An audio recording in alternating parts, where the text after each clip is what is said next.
আজকে 6 নম্বর পার্টে সকলকে স্বাগত। আজকে আমরা এই আমাদের পরিবেশ পঞ্চম শ্রেণী নেক্সট টপিকগুলো দেখে নেব। আজকের টপিক হচ্ছে ছোট বড় হাড়ের কথা। দেখুন কি বলছে। স্যার সোহমকে ডেকে একটা নল ধরতে দিলেন। বললেন, এটা বুড়ো আঙুল আর তর্জনী দিয়ে ধরো, অন্য কিছু নয়, কিন্তু এই দুটো দিয়ে। সোহম ধরল। স্যার সবাইকে বললেন, তোমাদের আঙুলগুলো দেখো, আঙুলটা কটা জায়গায় ভাঁজ হয়েছে। জাফর বলল, বুড়ো আঙুলে দুটো ভাঁজ, তর্জনীতে তিনটে। জিকো বলল, দুটো আঙুলের গোড়া দু জায়গায়।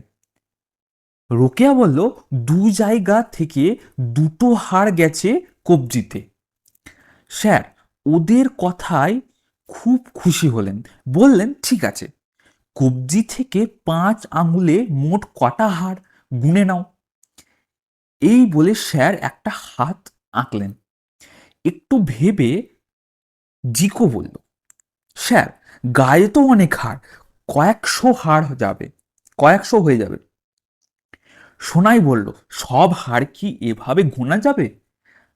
তা না গেলেও এভাবে ধারণা করতে পারবে হাড়ের মোট সংখ্যাটা 100-র কাছে, নাকি 200 বা 300। অরূপ বলল, ঠিক কটা হাড় আছে তা কি করে জানা যায়? যে কোনো জীবের কঙ্কাল দেখে। মানুষের হাড়গুলো নানা মাপের, কনুই থেকে কবজি কোথাও ভাঁজ নেই, কত বড়। আবার আঙুলের ডগার হাড় কত ছোট। অরূপ ডান হাতে বিভিন্ন জায়গা বাঁ হাত দিয়ে টিপে দেখলো, তারপর বলল, কিন্তু মানুষের কঙ্কাল দেখলে বোঝা যাবে কবজি থেকে কনুই দুটো হাড়, কিন্তু কনুই থেকে কাঁধ নলের মতন একটা হাড়। ঠিক কোমর থেকে হাঁটু অবধি নলের মতো আরেকটা হাড় আছে। এভাবে হাত দিয়ে দেখো শরীরের কোথাকার হাড় কেমন। বোঝা গেল তো? দেখে বুঝে লেখো। বিভিন্ন জায়গায় হাড়ের মাপ ও তাদের আকার বিষয়ে বোঝার চেষ্টা করো, তারপর লেখো কোন জায়গার হাড় মাপ কত, এই সব ব্যাপারে। তো এখান থেকে আমরা কি শিখলাম, যে আমাদের দেহে মানে মানুষের দেহে মোট কত সংখ্যক হাড় আছে, কোনটা বড় কোনটা ছোট ছোট, কোথায় কতগুলো হাড় আছে। হ্যাঁ, যেমন কনুই থেকে কবজি অব্দি আছে কটা, দুটো। আবার কনুই থেকে কাঁধ অব্দি আছে কটা, একটা। তাই তো? এইরকম ভাবে শিশুরা জানবে আমাদের দেহের হাড় সংখ্যা হিসেবে, হাড় সংখ্যার ব্যাপারে। তারপরে দেখো কি আছে নেক্সট পার্ট, অস্থি সন্ধির হিসেব নিকেশ। কি বলছে, হাড়ের সংখ্যা গুনতে গিয়ে নতুন এক খেলা শুরু হলো। হাড়ের জোর কটা, জোরগুলো না থাকলে বল ধরা যেত না। ক্রিকেট খেলায় স্পিনার বল ধরে মুচড়ে ছাড়ে। হ্যাঁ, কবজি পর্যন্ত সব আঙুল কাজ করে। কবজি থেকে আঙুলের মাথা পর্যন্ত কটা জোড়? জোড় বলতে এই জয়েন্টগুলোকে বোঝানো হচ্ছে, যেখানে দুটো হাড় পরস্পরের সাথে যুক্ত হয়েছে। স্যার ক্লাসে এলে বল ধরার মতো করে আঙুল ভাঁজ করে দেখালো জন। স্যার বললেন, দেখালো জন, হ্যাঁ জন একজন ব্যক্তি, ছাত্র। তো হাড় হলো অস্থি, জোড় হলো সন্ধি। হাড়ের জোড়াকে বলে অস্থি সন্ধি। সারা গায়ে কোথায় কোথায় অস্থি সন্ধি আছে শরীরে হাত দিয়ে আর নরকঙ্কালের ছবি দেখে বোঝার চেষ্টা করো। রঞ্জন বলল, এত হাড়, এদের আলাদা আলাদা নাম নেই?